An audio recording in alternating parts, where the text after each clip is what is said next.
Bonjour à vous les otaku, je vais parler aujourd'hui d'un animé, alors mets ton cosplay, prépare une soupe miso et on part au Japon.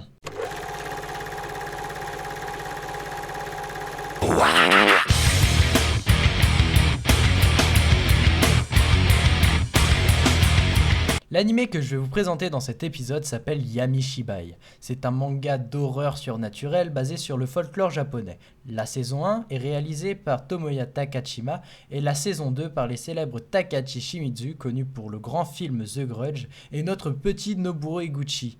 Si vous ne le connaissez pas, j'ai fait un WC du cinéma sur un de ses nombreux films. Je vous l'affiche juste là. L'histoire globale du manga est simple. Chaque jour, à 5h de l'après-midi, un vieil homme avec un masque vient dans une aire de jeu et raconte des histoires de fantômes aux enfants présents avec un kamishibai.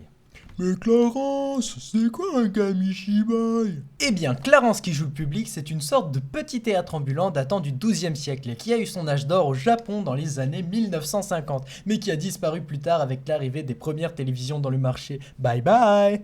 Le fonctionnement est très simple, on fait défiler des images pour raconter une petite histoire dans un objet s'appelant butai. Oui, c'est le truc que j'affiche juste là.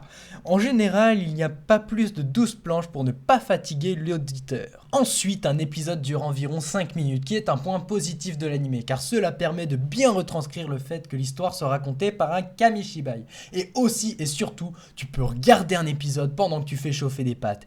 Et ça, c'est la classe. Sauf si t'achètes des pâtes 3 minutes, mais là c'est pas de ma faute. Puis dans chaque épisode, une histoire différente est racontée et ne traite pas souvent le même thème. Donc si tu veux, tu peux regarder les épisodes dans le désordre ou même en regarder que un.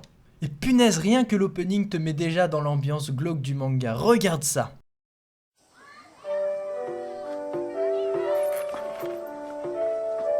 Yotterashai miterashai Yamishibai no jikan da yo.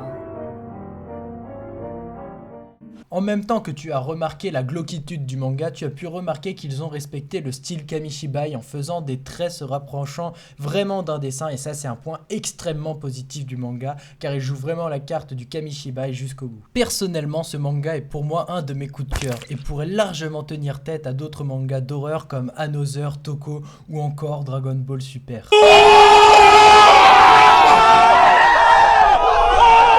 Sur ce, j'espère que la vidéo vous a plu et si c'est le cas, mettez un pouce vers le haut. Allez, bye bye bye!